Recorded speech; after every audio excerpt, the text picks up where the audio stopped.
agora, né, é sobre orçamento ou orçamento público, tá? Anote aí, né? Outro assunto é orçamento ou orçamento público. Vimos, né, nas primeiras aulas que a atividade financeira do Estado compreende as receitas, né, receitas públicas, as despesas públicas e o seu orçamento, né? Finalizamos as despesas públicas agora falando de precatório, porque o precatório é uma espécie, né, ou melhor dizendo, uma forma em que a Fazenda Pública procede com a realização das suas despesas públicas. Vamos, né, falar um pouco mais agora do outro tópico, né, ou vamos começar a falar, melhor dizendo, do outro tópico que são os orçamentos, né, ou o orçamento público. Antes de pensar de forma muito técnica, né, você sabe que é um orçamento, né? Imagine a sua casa aí, provavelmente você tem um orçamento familiar, né, que a gente diga, orçamento familiar, orçamento pessoal. E aí no seu orçamento familiar você sabe o quanto você ganha, ou a sua família, né, ganha aí, a depender de com quem você mora, e sabe lá suas despesas. Então essa arrecadação das suas receitas particulares, né, e as suas despesas compõem o seu orçamento. É claro que o orçamento doméstico, um orçamento pessoal, ele é feito de forma informal, né, de forma muito simples. Tem gente que nem faz, né? Ou faz de cabeça, eu ganho X, eu ganho R$ 1.000 por mês e acho que gasto mais ou menos 1.000. Aí um mês estoura ali, um mês sobra um pouquinho, em razão justamente da liberdade, da informalidade que existe no orçamento doméstico, no orçamento pessoal. É óbvio que a gente levando essa ideia para a administração pública, né, não é possível ser dessa forma, né? Seja porque o bem, né, envolvido, né, as receitas são públicas, seja porque eu tenho um administrador público que apenas, né, exerce uma função ali importante, mas uma função temporária, e eu tenho então, portanto, regras, né, muitas regras, né, muita formalidade, ao contrário do orçamento pessoal que é informal, muita formalidade que vai existir na realização do orçamento público.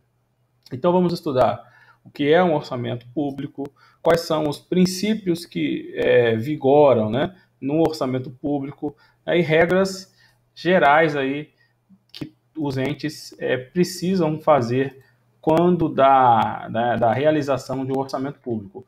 Vamos, inclusive, ver como é que o orçamento público está previsto, né, na legislação, especialmente em se tratando da Constituição Federal, tá? Então, primeira coisa que a gente não pode esquecer, o orçamento, para a gente, antes de mais nada, é uma lei, né? O orçamento é uma lei em sentido formal, uma lei que vai ser aprovada no Congresso Nacional, né? Então, a gente não, o orçamento ele é uma lei, né? Uma lei em sentido formal, em que prevê as receitas públicas e autoriza os gastos, ok? Então, anote aí, orçamento é visto também como uma lei formal, uma lei de previsão. Orçamento é uma lei formal que prevê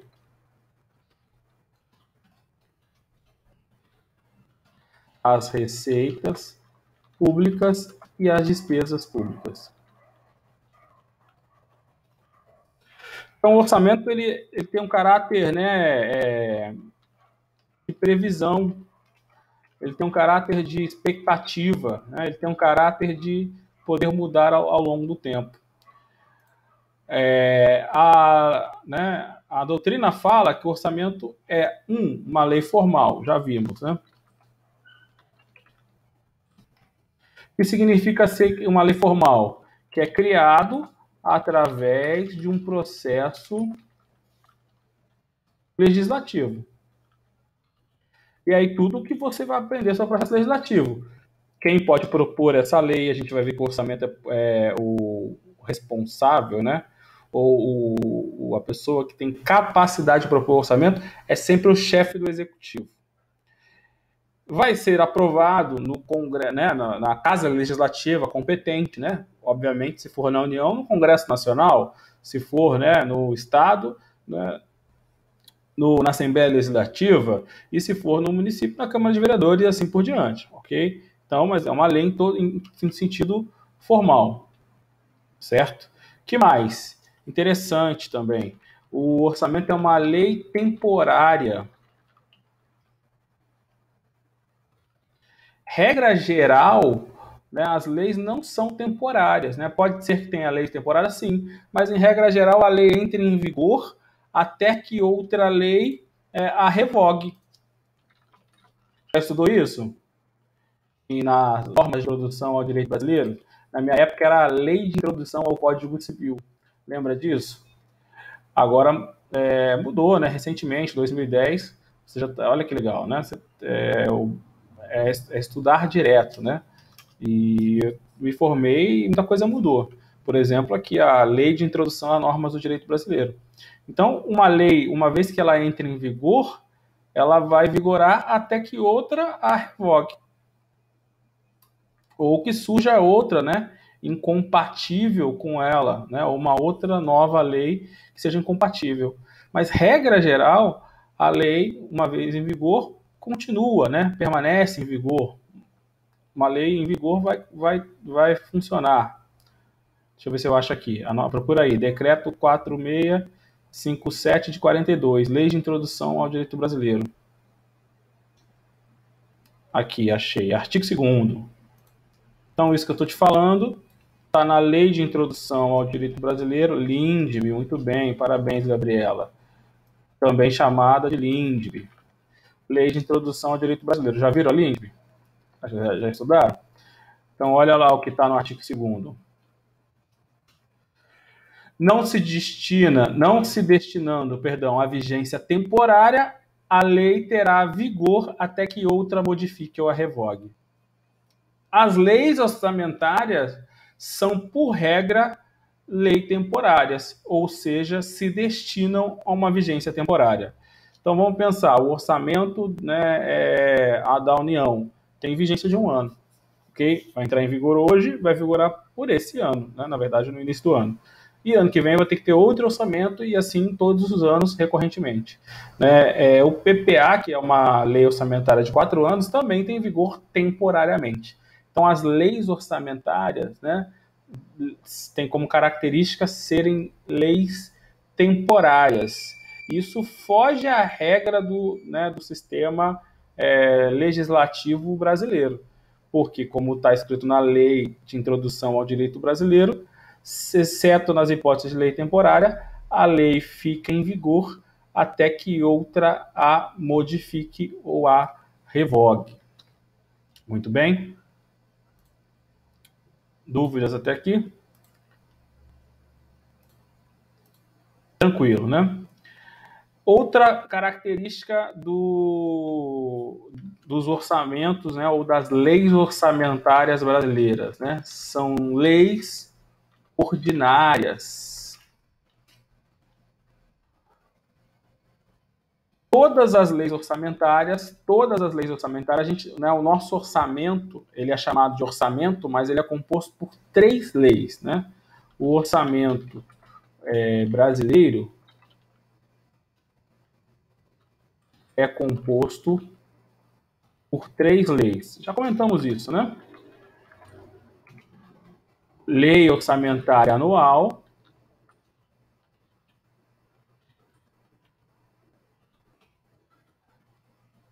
lei de diretrizes orçamentárias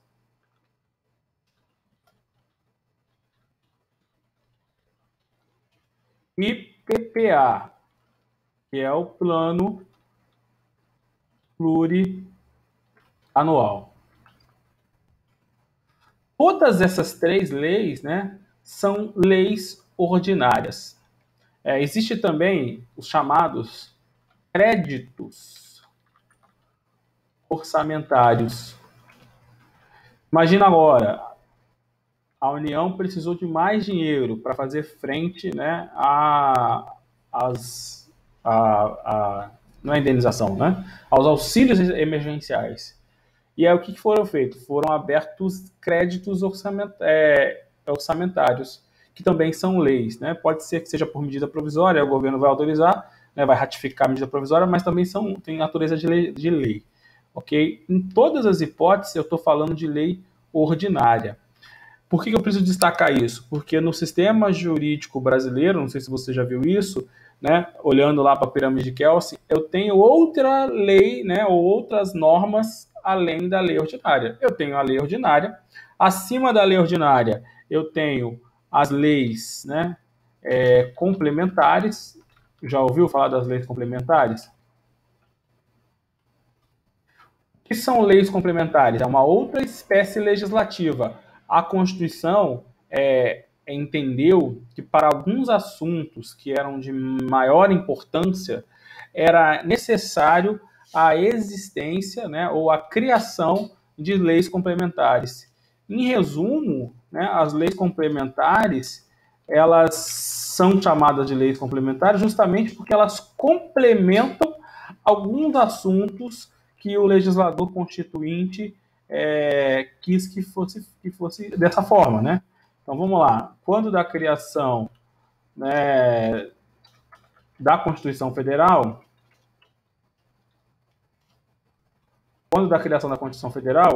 o constituinte não conseguiu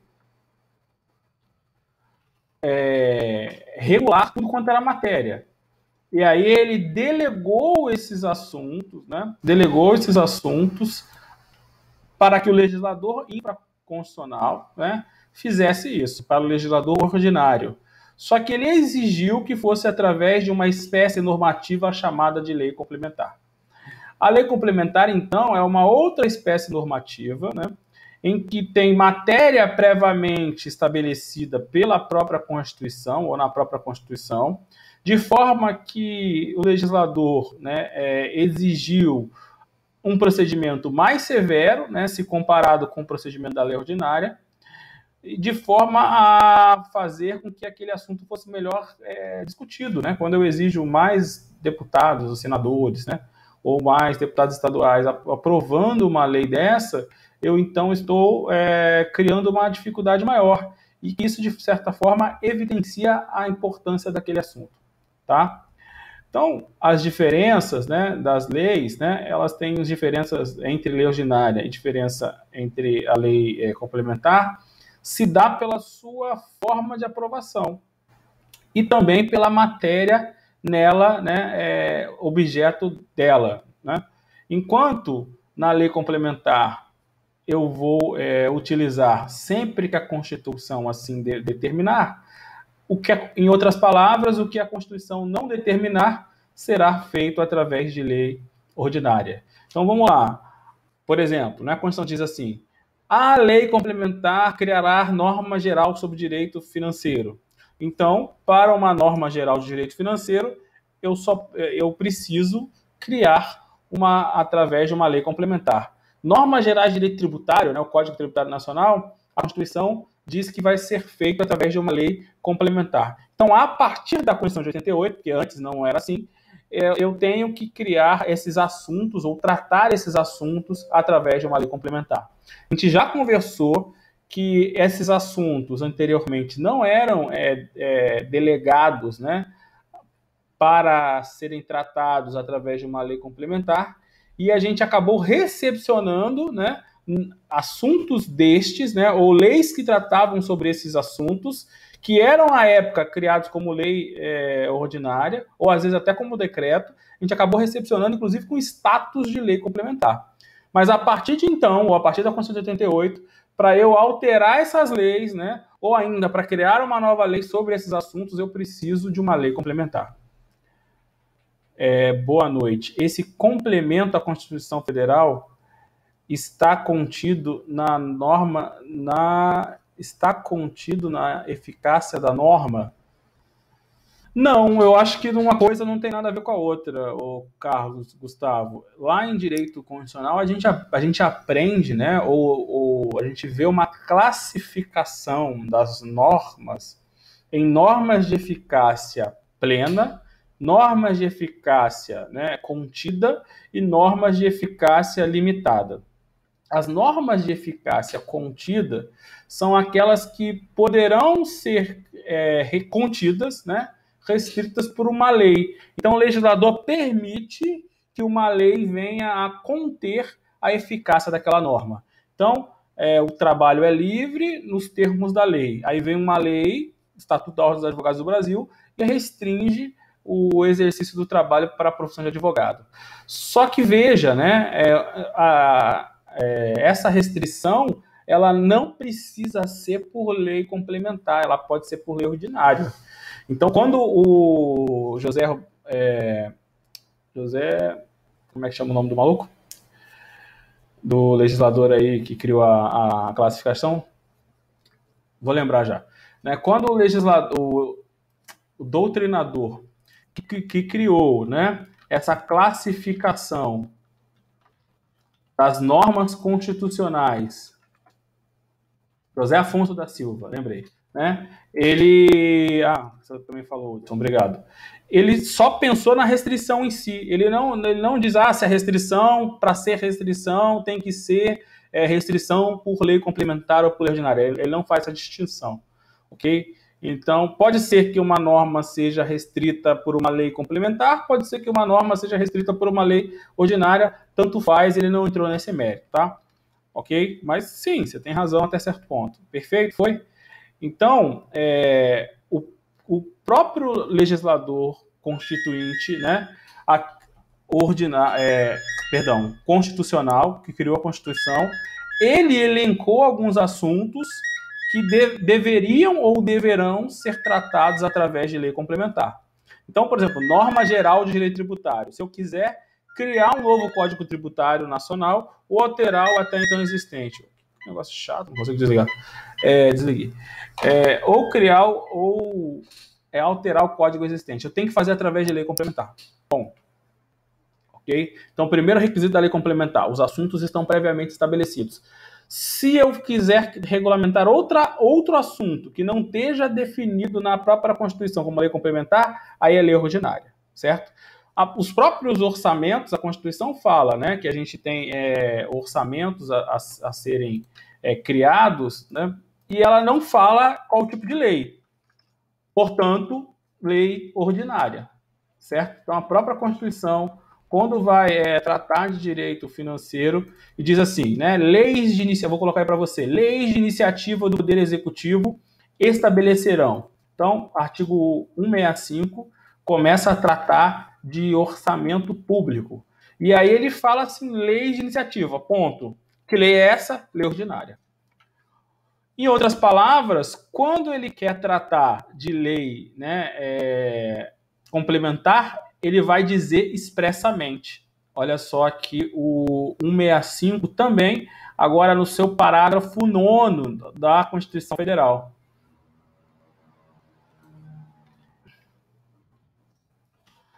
O parágrafo 9º.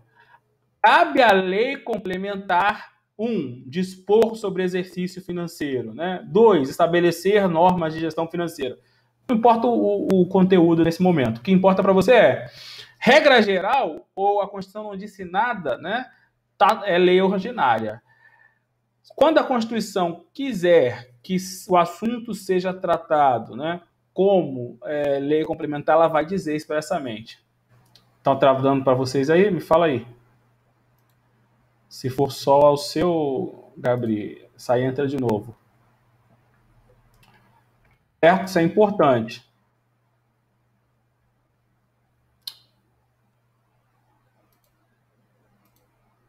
Foi? Então vamos lá, para a gente fazer uma rápida revisãozinha aqui, né? Então, orçamento é lei formal, já vimos, né? É lei propriamente dito, ok? 2, né? Lei temporária, ok? É uma lei que vai vigorar por um determinado período de tempo. Essa não é regra geral, né? Regra geral no Brasil é o oposto, que uma lei vai vigorar até que a outra modifique ou a revogue, artigo 2º da LINDB, ok? Lei ordinária, também, né? A gente viu que eu tenho lei ordinária, eu tenho lei complementar, eu tenho emendas à Constituição, eu tenho diversas espécies normativas no ordenamento jurídico brasileiro. em se tratando de orçamento público, né, a espécie normativa eleita, né, é a lei ordinária, certo? A lei ordinária, ela vai, né, ser caracterizada, pelos assuntos que elas vão tratar, né? Ou seja, eu comparando a lei ordinária com uma lei complementar, eu a diferencio em razão da não especificação de assunto, enquanto a lei ordinária vai tratar de qualquer matéria, uma lei complementar só vai tratar daqueles assuntos expressamente previstos na Constituição Federal, certo? O outro aspecto, né, que diferencia uma lei ordinária de uma lei complementar é em relação ao quórum de aprovação, né? Ou seja, quantas pessoas, né, são necessárias para aprovar uma lei, certo? Quórum de aprovação. Quantas pessoas eu preciso para aprovar uma lei, certo? Na lei complementar, o quórum de aprovação é a maioria absoluta, né, dos membros da Casa Legislativa. Né? Maioria absoluta dos membros da Casa Legislativa. E na lei ordinária, o quórum é a maioria simples. Tá? Importante isso. Né? Acho que você já deve ter visto, mas para ficar bem caracterizado. Entende-se por maioria absoluta a metade dos parlamentares que integram a casa, né? Então, quantos deputados eu tenho na Câmara dos Deputados? Diz aí.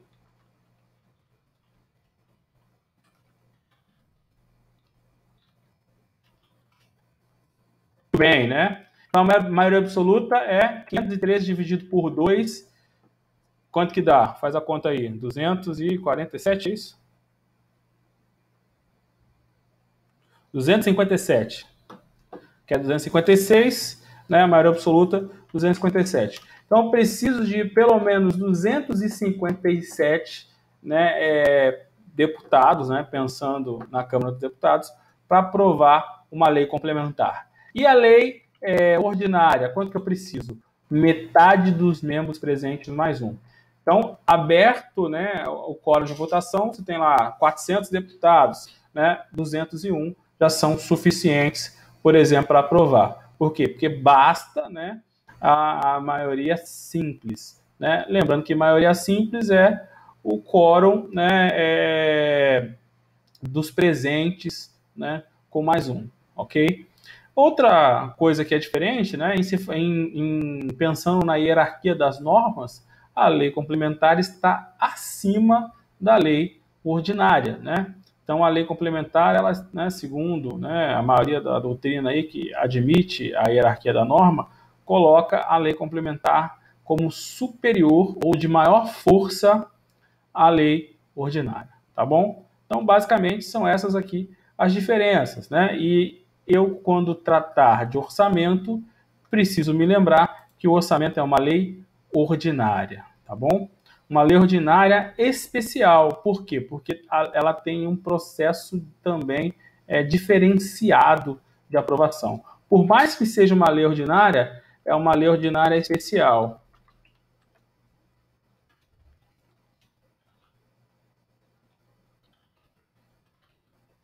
Porque tem um processo previamente estabelecido na Constituição de aprovação, a gente vai ver, tá? A doutrina fala que o orçamento ele tem 3 aspectos fundamentais, na verdade 4, né? O orçamento compreende 3 aspectos fundamentais. Ou seja, eu posso olhar o orçamento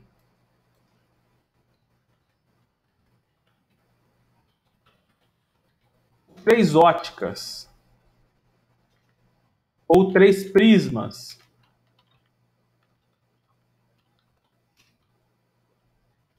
O jurídico, esse é mais fácil, né? O que significa o aspecto jurídico, né? É que é um ato jurídico, é uma lei formal, né? O aspecto jurídico, justamente dizer que traz ali direitos e obrigações para a administração pública, para os agentes públicos.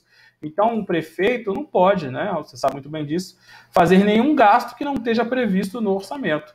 Obviamente, isso traduz o aspecto jurídico do orçamento. Mas o orçamento também tem um aspecto político, né? Não sei se você já pensou, né? Por quê? Porque indica qual é a direção dada, né, pelo poder público para a sociedade. Então eu quero agora mudar o sistema de transporte público e aí vou aprovar uma lei orçamentária para permitir o investimento em BRT. Né? Isso demonstra, né, a política, né, o orçamento traduz a política aplicada em determinado momento da sociedade. Goste ou não, né? Não gosto de política, mas a política está aí, né, na nossa vida, no nosso dia a dia. Pode falar sobre o aspecto jurídico novamente, claro, fazendo um retrospecto, né? O orçamento jurídico traduz a ideia, né? Traduz a ideia que o orçamento ele envolve, né, os direitos e obrigações da administração pública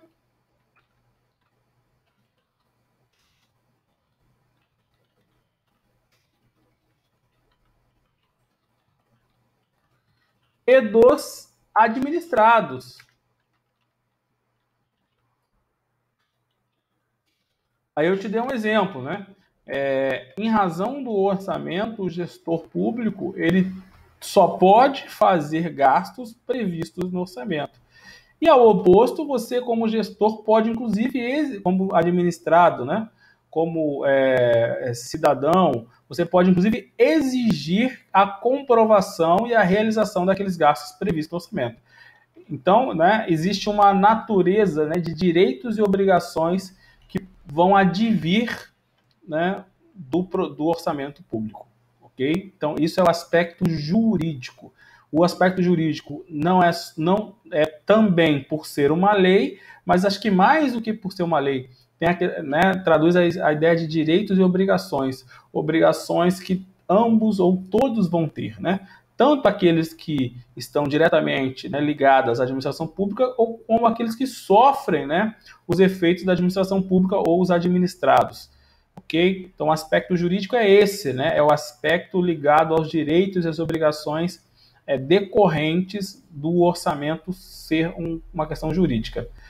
Já não temos o TCE, o TCU, que fiscalização? Sim, né? A gente vai falar um pouco sobre isso nas próximas aulas, né?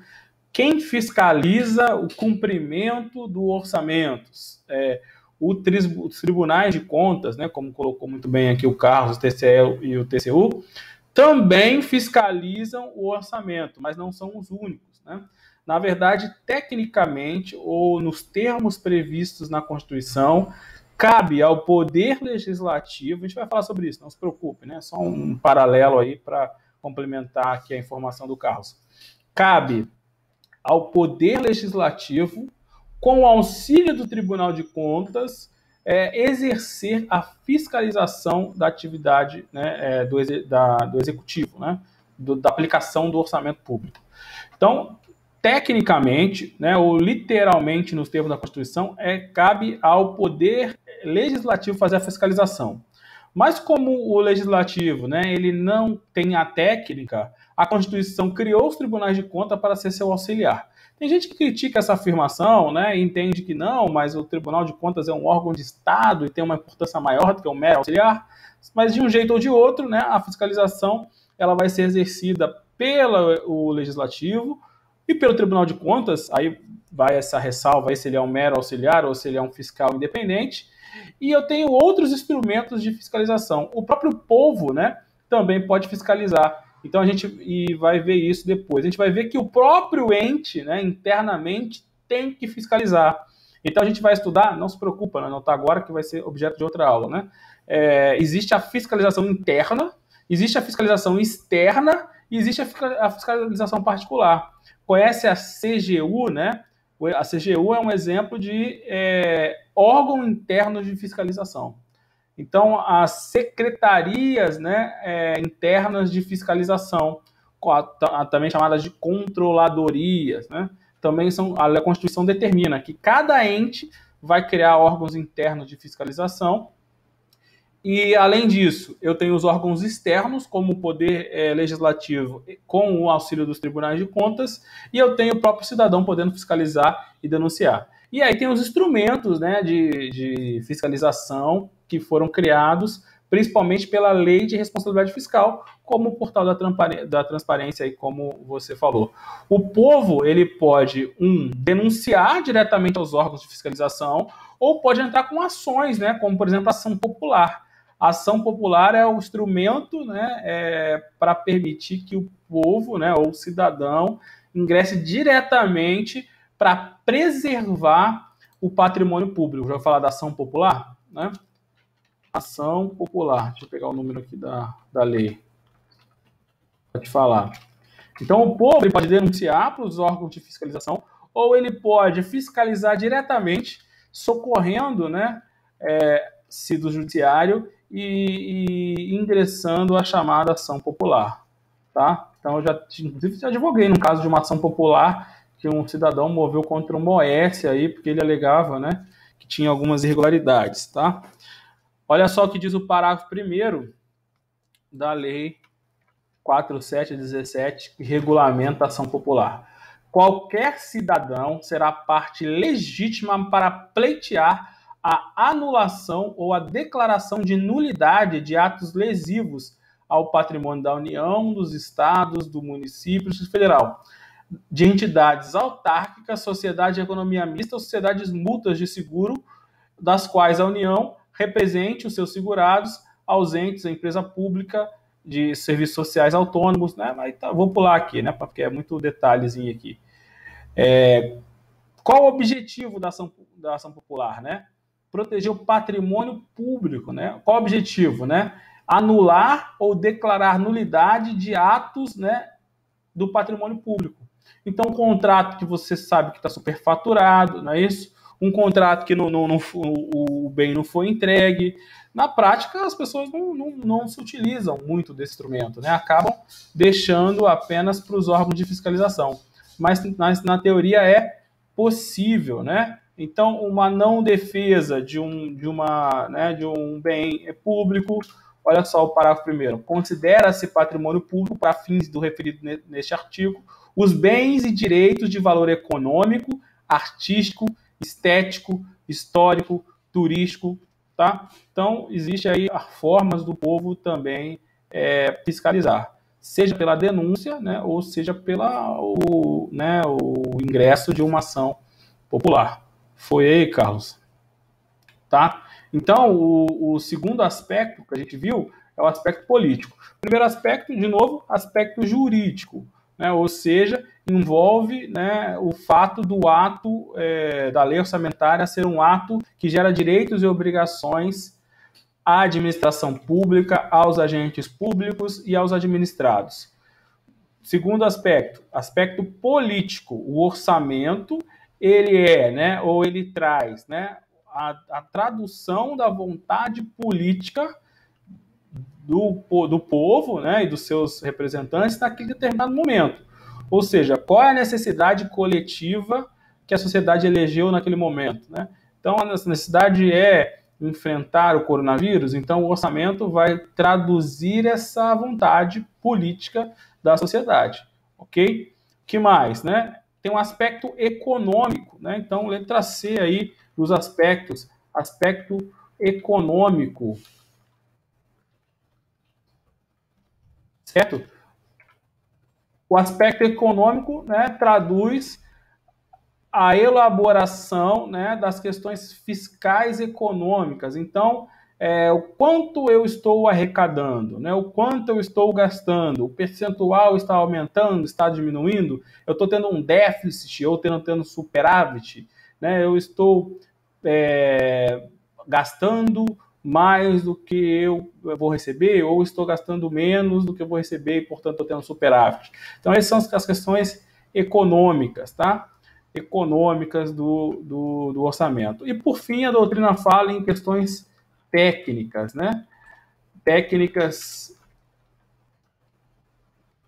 O orçamento é um diploma técnico, pois o orçamento traz regras contábeis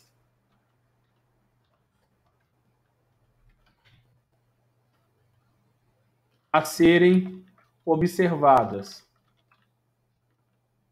Então, existem, né, contas, né, específicas que estão previstas no orçamento. Então, aqui o gasto vai ser na conta X, na conta Y, na verba tal, na pasta tal, né? E são as questões técnicas traduzidas no orçamento, tá? Qual o objetivo do orçamento? O objetivo do orçamento é fazer uma boa aplicação dos gastos públicos, né? Imagine, né, na sua casa, se você quer viver melhor, né, você precisa ter um bom controle orçamentário, né, um bom controle do seu orçamento familiar. Né? Não é diferente com a administração pública. Então, para evitar distorções, né, para manter uma estabilidade, para manter a melhor distribuição de renda, para poder fazer frente à função social, né, que o Estado tem, ele precisa do orçamento. Então, é o orçamento que vai coibir abusos. Então, por exemplo, se eu não houvesse um orçamento, né, eu não tinha como saber se o Estado está gastando mais com pessoal do que a lei permite. Né? E já vimos que o gasto com pessoal ele é regulado, regulamentado, restrito a um determinado percentual, pois, né, o gestor precisa ter dinheiro para fazer frente a outros investimentos, ok? Se não houvesse essa restrição, o que os gestores iam fazer? Principalmente em cidades pequenas, iam tentar contratar o máximo de pessoas possíveis, porque isso gera, né, mais capital político, né? Isso vai permitir ele ter mais apoio, e isso não é bom, né? A lei prevê de forma diferente, ou coloca limites para que isso aconteça, certo? Isso é um dos objetivos aí previsto do orçamento, tá? Então, o orçamento vai, né, trazer, né, através dos seus objetivos, uma política fiscal, na verdade, uma política regulatória, perdão, né? Ou seja, vai trazer quais são, né, as regras de regulação a serem observadas, por exemplo, para a questão da poluição, por exemplo, para a questão de monopólios, cartéis, né? Tudo isso pode ter previsto, né, no orçamento. Política monetária, né, taxa de juros. Então, o orçamento da União traz vários instrumentos de política monetária. Então, quando eu, né, tenho lá um valor para subsídio, né, dos empréstimos à pequena empresa, eu estou tendo uma política monetária, né, traduzida no orçamento da União, por exemplo, tá? Então tem várias, né, políticas traduzidas no orçamento, tá? Então as políticas traduzidas em um orçamento são a políticas fiscais. Já falamos, né? Só estou anotando. Políticas regulatórias.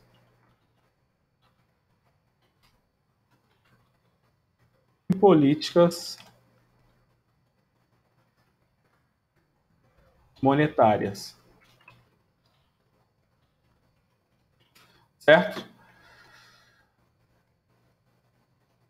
Então, política fiscal, já vimos, tem a ver com a geração de receitas, metas, objetivos do governo, distribuição de recursos, a estabilidade da economia, a necessidade de aumentar, né, a renda das pessoas, o produto interno bruto, aquecer a economia, né, regulação, tem a ver com a criação ou a inibição de determinadas atividades, como, por exemplo, cartéis, práticas abusivas, poluição, tudo isso tem a ver com a regulação. Então, o orçamento pode traduzir também, ou traduz, muitas vezes, o que? Políticas regulatórias de determinado ente. E, por fim, já falamos a política monetária. Né? A política monetária tem a ver com moeda. Então, o aumento de preço, a redução de preço, né? Então, isso são consequências da política monetária traduzida em um orçamento. Tá bom?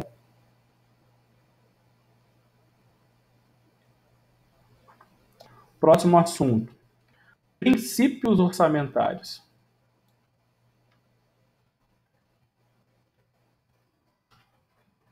Anote aí. O que são princípios orçamentários? O que são princípios? Princípios orçamentários.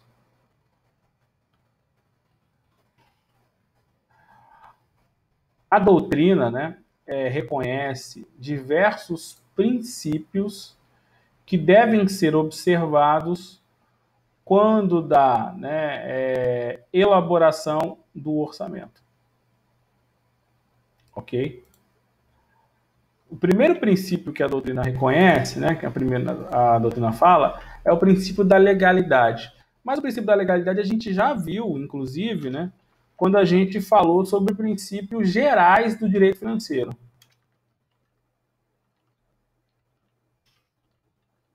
Então, estou repetindo aqui, mas é desnecessário, né?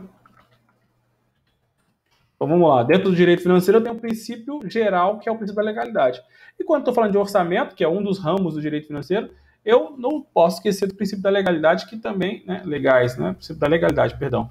Princípio da legalidade. Tem doutrinador que repete esse princípio. Eu acho desnecessário, porque, né, uma coisa está dentro da outra. Mas se você ouvir falar, não está errado, né? O princípio da legalidade, tu já sabe, né? É a necessidade da lei, a imperatividade da lei, a importância da lei, né? A legalidade está prevista no nosso ordenamento jurídico como todo. A gente vive no ordenamento, né, de leis, né? Estamos aqui no Estado democrático de direito, no Estado de lei. Então, em vários momentos ou em vários aspectos, o princípio da legalidade já aparece, né? Se sobrepõe, surge, né? Dá as suas caras aí. Vamos tratar de um segundo princípio. Então, o princípio da legalidade já foi, né? Já tínhamos visto tudo aquilo que a gente já falou lá atrás. Próximo princípio, o princípio da exclusividade. Anote aí.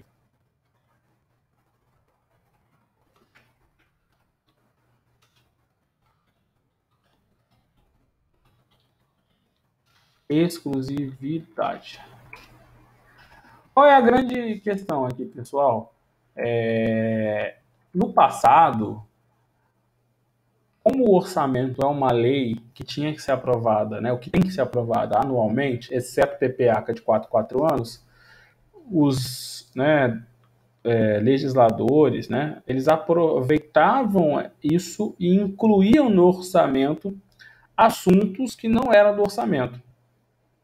A doutrina chama isso de rabo orçamentário. É isso mesmo, né? Apesar do nome, é um apelido, né? Rabo orçamentários.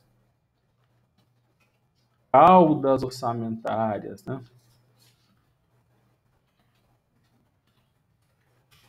Ou seja, assuntos que não tinham nada a ver com o orçamento previsto na lei orçamentária. Então, imagina, o orçamento da União de 2020. Aí estava lá, 100 mil reais, 100 milhões de reais para a saúde, 100 milhões de reais para a educação, X para transporte, X para isso. Artigo 200, sei lá, cria 10 cargos comissionados.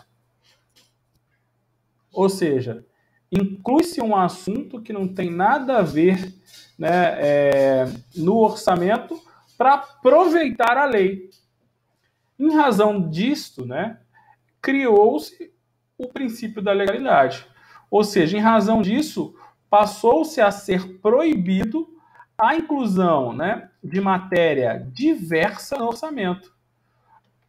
Ou seja, no orçamento, agora, só pode haver matéria orçamentária, né? Por mais que isso pareça óbvio, nem sempre foi assim. Antigamente não existia essa disposição legal. E, portanto, né, aproveitava-se o orçamento para incluir outros assuntos que não eram orçamentários, que a gente chamava de rabo orçamentário ou cauda orçamentária. Isso hoje está proibido. A Constituição de 88 vetou expressamente, né, a inclusão de assuntos, né, não orçamentários, ou seja, que não sejam receitas, que não sejam despesas dentro do orçamento, tá?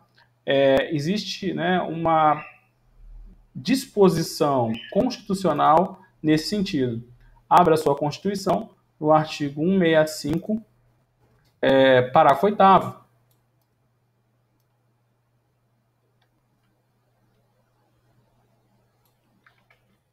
Então, o artigo 165, parágrafo 8º da Constituição Federal vai trazer para a gente expressamente, né, o princípio da exclusividade. A lei orçamentária anual não conterá dispositivo estranho à previsão da receita e à fixação de despesa. Então, posso criar cargo de comissão? Não, né? Posso, né, ter um contrato ali definido? Não. Posso dar um... Não, né? É só receita e despesa, tá? A lei orçamentária anual não conterá dispositivo estranho à previsão da receita e à fixação de despesa, não se incluindo na proibição a autorização da abertura de crédito suplementar e a contratação de operações de crédito, ainda que por antecipação de receita, na forma da lei. Então, a lei ainda especifica, né, ou vai no detalhe, e dizendo que a abertura de crédito não se considera matéria estranha, assim como a contratação de operações de crédito, um empréstimo, por exemplo, que a administração pública faz. Então, orçamento é para tratar de receita e despesa, inclusive, né, a abertura de crédito, né, ou seja, aumento da receita ou aumento da despesa através de empréstimos. Fora isso, eu não posso mais incluir no orçamento em razão do princípio da exclusividade, tá? O princípio da exclusividade aí, muito importante, é um princípio novo, né, trazido aí pelo legislador de 88, para a gente, né, permitir uma proteção do orçamento, né, para evitar chamadas caudas orçamentárias, ou seja, as matérias estranhas ao orçamento que eram, né, colocados no orçamento como forma de aproveitar da recorribilidade, né, ou da existência de lei orçamentária todo ano. Todo mundo sabe que é difícil aprovar uma lei orçamentária, você deve ouvir falar, né, que é difícil você aprovar uma lei orçamentária, conseguir quórum, conseguir aprovados, e aí eles aproveitavam a lei que incluir. Isso não pode mais, já tem previsão, inclusive, na Constituição de 88, vetando essa prática, ok? Próximo princípio é o princípio da universalidade. Anote aí, né? Princípio da universalidade. Vou anotar aí para você. Princípio da universalidade.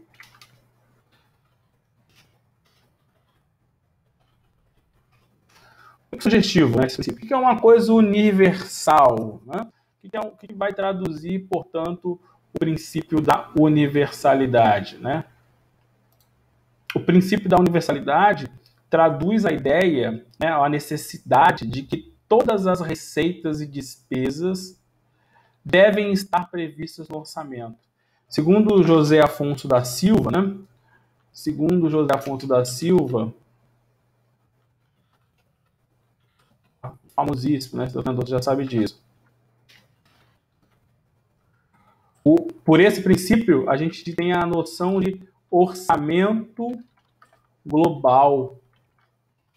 Pelo princípio da universalidade, o orçamento ele é global, ou seja, ele tem que abranger todas as receitas e todas as despesas.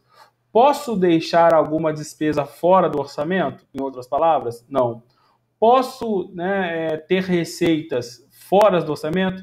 Também não. Né? Ou seja, tudo tem que estar previsto no orçamento. Né? As receitas devem estar previstas no orçamento. É claro que a gente vai ver que o orçamento pode ser modificado, né, durante o ano, durante o período legislativo.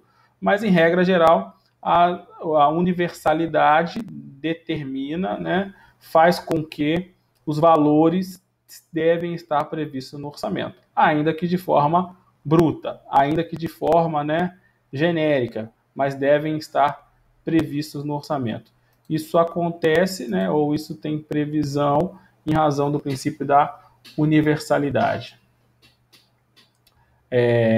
A doutrina fala que o artigo 165, parágrafo 5º, vai traduzir essa ideia para a gente.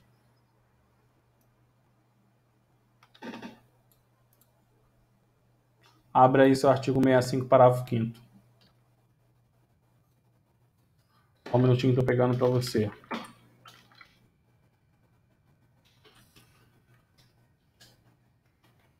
Olha só aqui o que diz o 165 da Constituição Federal, parágrafo 5º.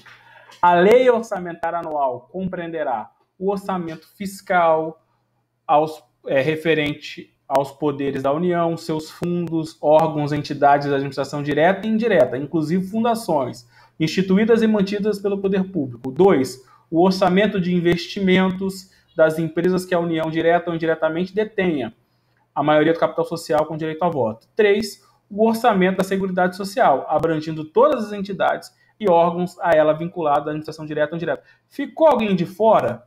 Não, né? Se não ficou ninguém de fora, é porque o orçamento ele é global, ou seja, ele atende o princípio da universalidade, ok? Ele atende o princípio da universalidade. A gente também, né? A doutrina também diz que outro dispositivo legal que traduz essa ideia de universalidade está na Lei 4.320. Lembra da Lei 4.320? De 64, não é isso? 64? Vou confirmar aqui o ano. 64. Que estatui normas gerais de direito financeiro, né? A gente já estudou ela aqui, já comentou. Se a gente for para o dispositivo, né, ou para o artigo 6º, a gente também vai ter uma lei, né, ou melhor dizendo, um artigo, que vai traduzir essa ideia de orçamento global ou princípio da universalidade. Olha o que diz o parágrafo 6º. Todas as receitas e despesas constarão na lei de orçamento pelos seus totais, vedadas qualquer deduções, né? Então, vamos pensar aqui comigo. Qual é o objetivo desse princípio? Não deixar nada de fora, né? Para fazer um bom orçamento, um melhor orçamento, né? Imagina o seu orçamento doméstico. Você não precisa incluir todas as receitas e todas as despesas? No orçamento público, ainda é mais importante isso acontecer, né? Em razão do seu tamanho e da sua complexidade. Então, terceiro princípio, né? É o princípio da universalidade, tá? O princípio da universalidade. Então, o orçamento compreenderá todas as receitas e despesas, né? Todas, né? Universal, universo, pensa no todo, no mundo, para você não esquecer, tá bom? Próximo princípio, princípio da unidade. Anote aí.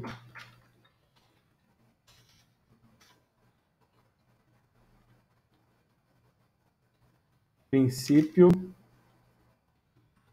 da unidade. Cuidado para não confundir, hein? Unidade. O que é uma coisa única? Se de um lado o orçamento precisa abranger todas as receitas e despesas, por outro lado, o orçamento tem que ser uma peça única. Eu não posso ter pedaços, vários orçamentos, não é possível, né? Cuidado, hein? Quando a gente fala da unidade, muita gente pensa que unidade significa ter uma única lei. Não. Já vimos que, apesar de ser considerado, né, ou existir o princípio da unidade, o nosso orçamento compreende 3 leis. As 3 leis, né, uma complementa a outra e formam o orçamento. A unidade é as 3 leis. Eu não posso ter 2 leis, um pedaço de lei, não. Eu tenho que ter uma unidade. Então, o princípio da unidade, né, significa que o orçamento ele é uma integração, uma convergência, né, das 3 leis orçamentárias. Okay? Pelo princípio da unidade, o orçamento brasileiro ele vai estar, né, definido dentro dessa lei ou dessas leis.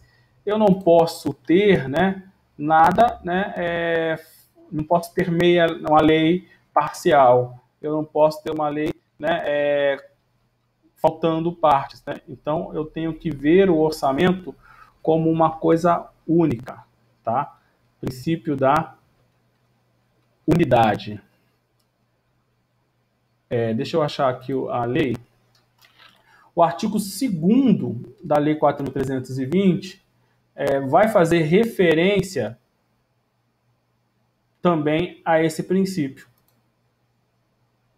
E, na verdade, há outros dois, um a gente já viu e o outro a gente ainda vai ver. Artigo 2º da Lei 4.320. Veja, Lei 4.320, de 64, no seu artigo 2º, que diz assim: a lei do orçamento, né, conterá a discriminação da receita e da despesa de forma a evidenciar a política econômica e financeira e o programa de trabalho do governo, obedecidos os princípios da universalidade, já vimos, né? Universal, ou seja, abranger todas as receitas e as despesas.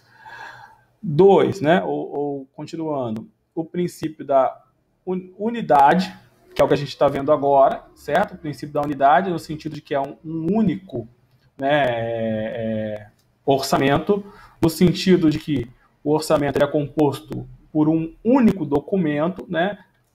Constituição Federal desmembrada em 3 leis.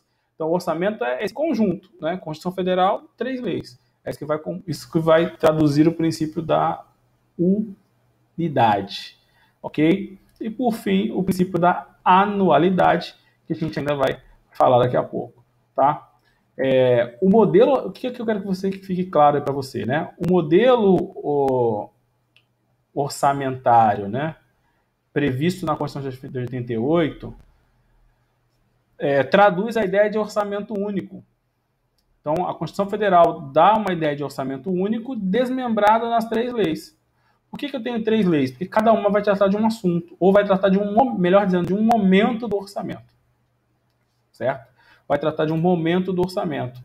Mas, né, eu posso ver, ou eu devo enxergar o orçamento como uma coisa única, né? Como um único, cada ente da federação, inclusive, vai ter um único orçamento, certo? E mais, né? Qual a periodicidade desse orçamento, né? Qual a periodicidade do orçamento? De quanto em quanto tempo, né? Regra geral, o orçamento ele é anual, exceto o PPA, que vai ser de 4 em 4 anos. E ainda assim ele prevê anos, né? Então existe um outro princípio, o último, não é o último não, mais um princípio para a gente ver, que é o princípio da anualidade. Anualidade. Ok? Cuidado, que os nomezinhos são muito parecidos, você pode confundir. O princípio da anualidade refere-se à vigência do orçamento. Por quanto tempo vigora um orçamento, né? Quanto tempo, né?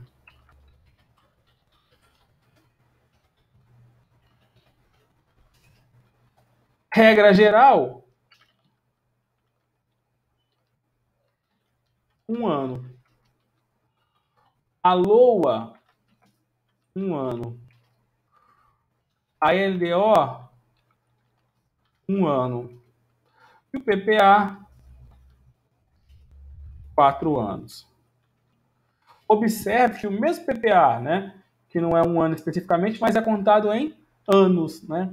Existe uma necessidade de eu estipular uma métrica, né, para poder contabilizar isso. Imagina um município que quisesse fazer um orçamento de 3 em 3 meses, de 2 em 2 meses, de 6 em 6 meses. Não posso, né? Eu preciso, né, guiar ou seguir pelo ano, ok? Pelo ano todo, né?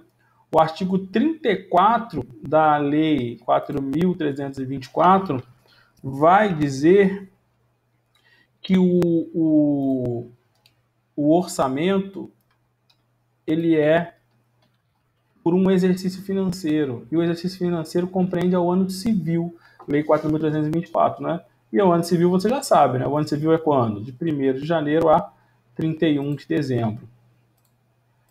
Então, com base nesta lei, a gente tem aí que o orçamento dos entes públicos vão, né, vigorar por 1 ano, primeiro ponto.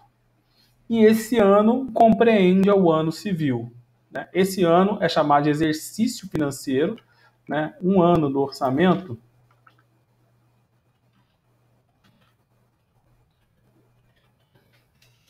importante, é chamado de exercício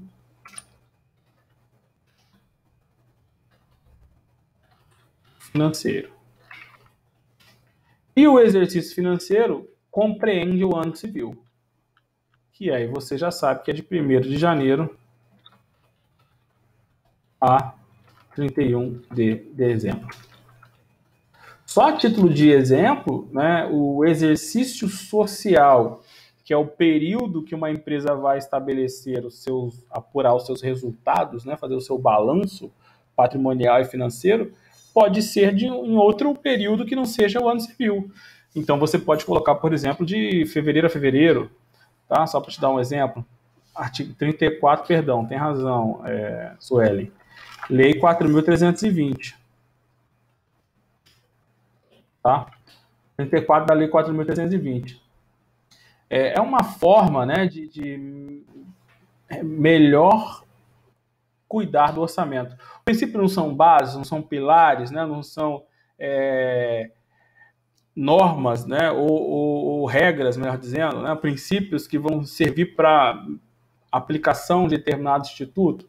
Eu estou pensando no orçamento. Então, todos os entes, estados, todos os municípios, a União, né, vão ter que seguir esses princípios.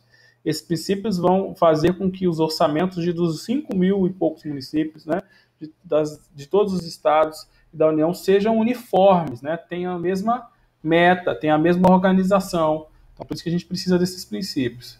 Tá? Como eu já disse, o princípio da anualidade traduz a ideia da exigência, né, de eu ter um exercício financeiro para cada orçamento, né, em regra, exceto o PPA, que são 4.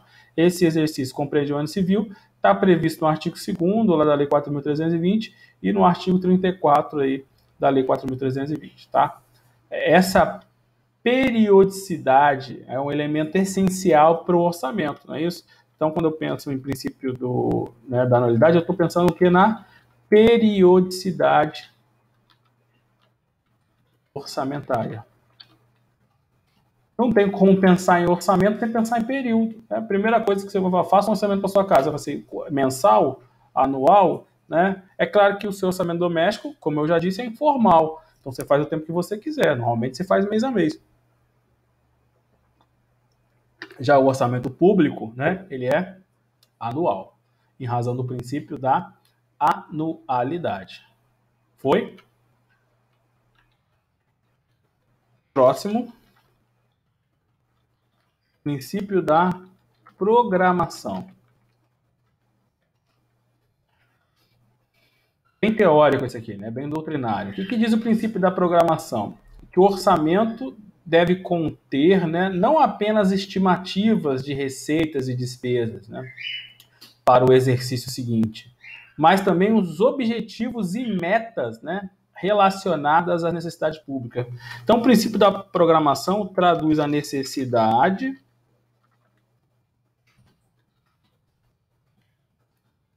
do orçamento conter os objetivos e metas do orçamento seguinte.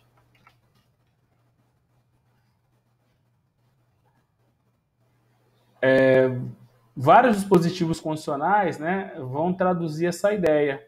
Por exemplo, o artigo 65, parágrafo 4º, 65, parágrafo 7º. Vamos lá para a Constituição novamente. Pessoal, todo o princípio tem que estar previsto na Constituição? Não necessariamente, né? Nem todo princípio está previsto na Constituição. O 65 diz assim: as leis de iniciativa, né, do Poder Executivo estabelecerão os planos e programas nacionais, regionais, previstos nessa Constituição, e serão elaborados com consonância no plano plurianual e apreciados pelo Congresso Nacional. Então, quando eu exijo, né, que eu observe o plano plurianual, eu estou exigindo que as metas e os objetivos sejam observados. Tá? Parágrafo 7. Os orçamentos previstos no artigo 5º, 1 e 2, que é o orçamento fiscal e o orçamento de investimento, deverão ser compatibilizados com o plano plurianual. Então, eu estou exigindo novamente que haja a observância nos objetivos e as metas. A gente ainda não viu especificamente o PPA, mas ele, né, traduz essa necessidade de metas e objetivos. Então, o princípio, né, da programação vai traduzir essa ideia, né? Vai traduzir a necessidade, né, de atingir objetivos elaborados pelo constituinte. Tá? Esse é o chamado princípio da programação. Mais recentemente, a doutrina vem assumindo a necessidade de um outro princípio, princípio do equilíbrio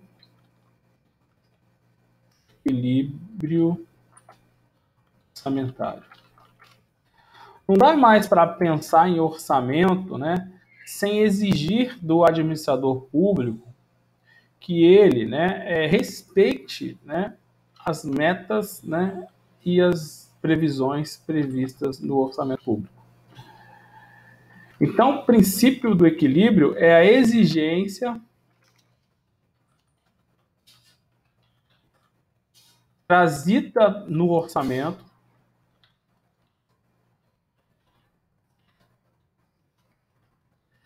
de que as contas públicas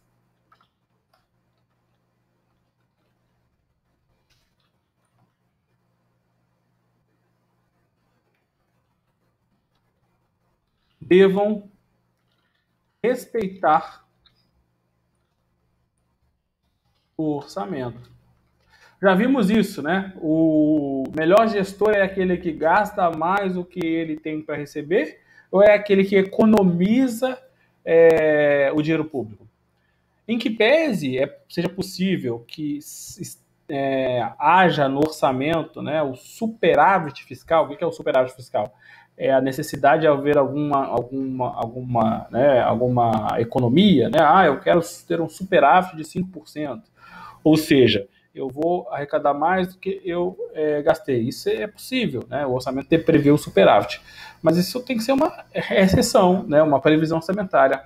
Regra geral, a ideia é trazer o que? O equilíbrio, né? A ideia é o gestor gastar aquilo que ele arrecadou, ponto. Não pode arrecadar mais, não pode arrecadar menos. Essa é a regra geral, né? Por quê? Porque se ele arrecadar mais, né, se ele gastar mais do que ele arrecada, ele vai estar endividando a administração pública, né? Inclusive tem que ter autorização para isso, legal. E se ele arrecadar menos, ele está deixando de fazer o que ele tinha que fazer. Está deixando de construir escola, está deixando de fazer obras, está deixando de entregar, né, benefícios, e está errado, né? Ele tem que fazer tudo, ele tem que cumprir. A Constituição de 88, né, especificamente não contempla esse princípio, mas a Lei de Responsabilidade Fiscal, né, no seu artigo 1º, parágrafo 1º, vai mencionar expressamente a necessidade do equilíbrio nas contas públicas. Já vimos também essa lei, né, Lei de Responsabilidade Fiscal, que número que é mesmo? Se recorda? Lei Complementar número 101 de 2000, não é isso? Lei Complementar número 101 de 2000, muito importante aqui para a gente, uma das nossas, né, fontes aqui no direito financeiro, estabelece normas de direito financeiro, né? Normas de finanças voltadas à responsabilidade na gestão pública. E o artigo 1º, né, parágrafo 1º, vai falar um monte de coisa, entre as coisas, vai falar sobre o equilíbrio nas contas públicas. Essa lei complementar estabelece normas de finanças voltadas para a responsabilidade na gestão fiscal, com amparo na Constituição, né, na parte de direito orçamentário. A responsabilidade da gestão fiscal, da ação planejada e transparente, em que se previnem riscos, corrigem desvios capazes de afetar o equilíbrio nas contas públicas. Então, a fonte, né, o amparo legal desse princípio está aqui, né? O equilíbrio nas contas públicas. Como é que se atinge o equilíbrio nas contas públicas? Cumprimento das metas, dos resultados entre as receitas e as despesas, obediência aos limites e às condições no que tange a renúncia, a geração de receitas, despesa com pessoal, seguridade, né? Então, tudo isso são, né, atividades que devem ser observadas, né, ou limites que devem ser observados pelo gestor público para alcançar o equilíbrio nas contas públicas, para poder atingir, né, o princípio do equilíbrio orçamentário, tá bom? Então, se eu pudesse fazer um resumo para você, né, vamos colocar aí no teu caderno, né? Princípios orçamentários.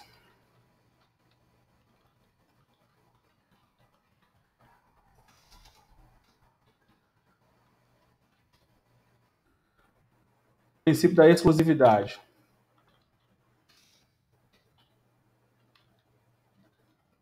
Já vimos, né? Artigo 65, parágrafo 8º da Constituição. Estou resumindo. Se quiser anotar, espero que você esteja anotando, né? Da CF. Universalidade.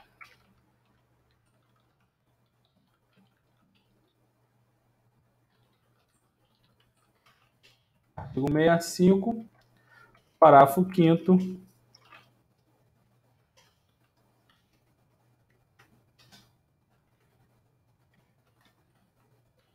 E artigo 6º da Lei 4.320 de 64. C. Unidade. Né, princípio, né? Estou resumindo aqui, para não perder muito tempo. Artigo 2º, expressamente previsto nesse caso, né?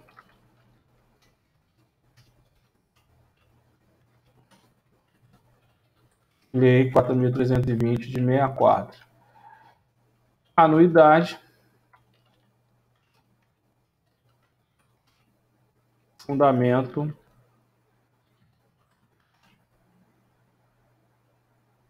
Artigo 2º também. E artigo 34. Também da Lei 4.320/64. Mastigadinho, hein? Princípio da programação.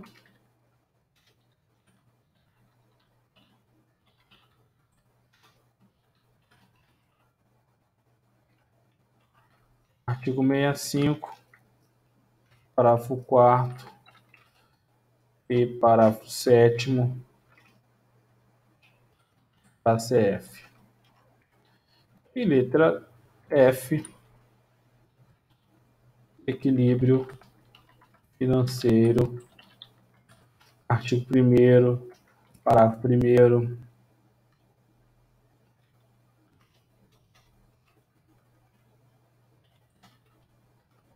Da Lei de Responsabilidade Fiscal.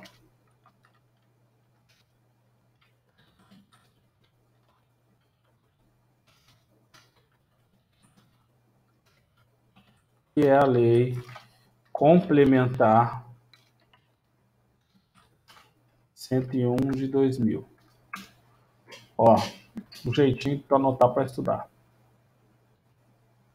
Alguma dúvida?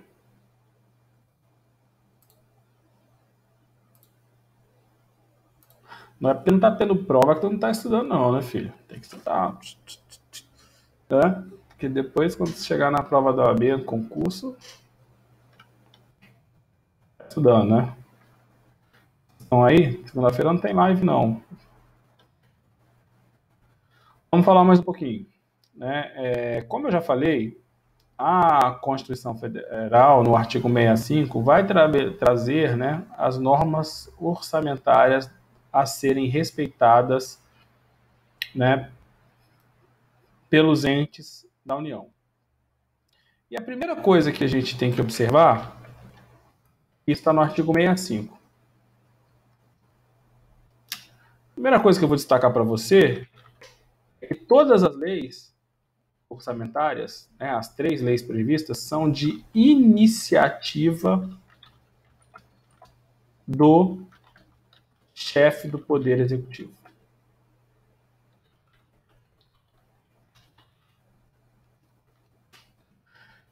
Lei orçamentária, iniciativa do Poder Executivo.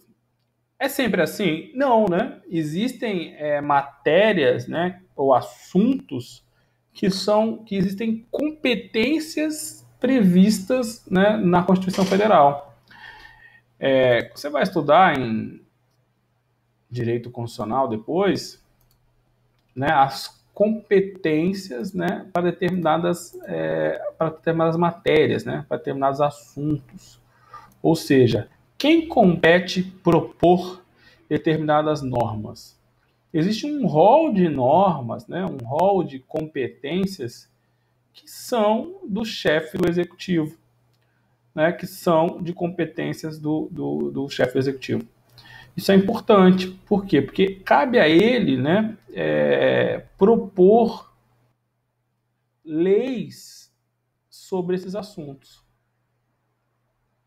Então eu tenho, né, vamos lá, o artigo, na verdade a Constituição fala em são de competência da União. O artigo 20 vai tratar dos bens, que são da União.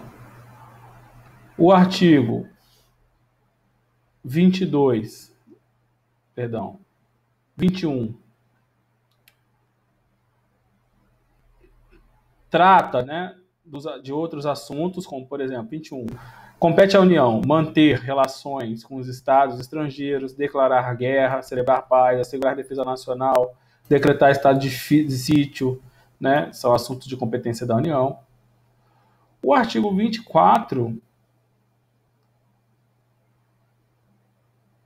vai tratar sobre a competência legislativa.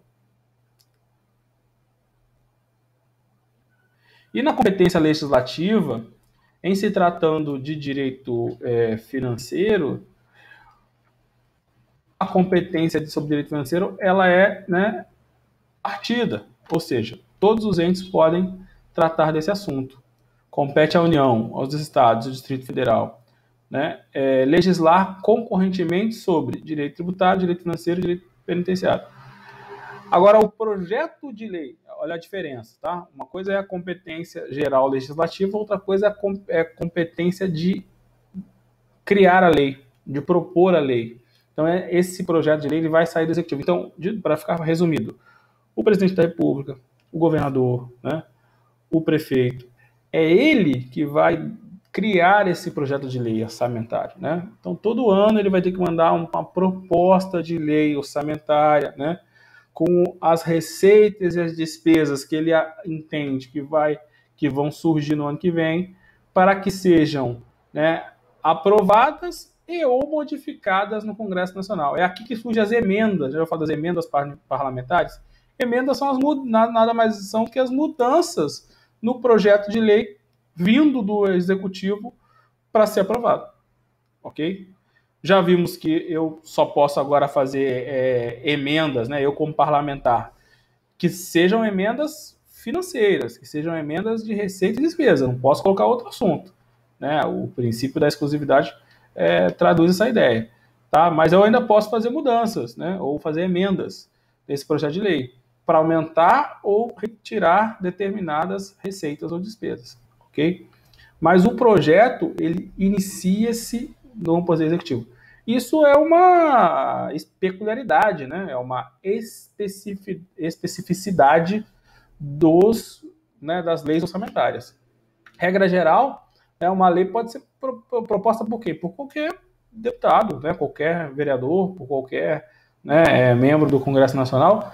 Existe até a possibilidade de você, né, ou as pessoas, o particular, fazer um projeto de lei orçamentária, né? Um projeto de lei, perdão, não orçamentária. Não é isso? Então, existe a possibilidade, né, de uma lei popular.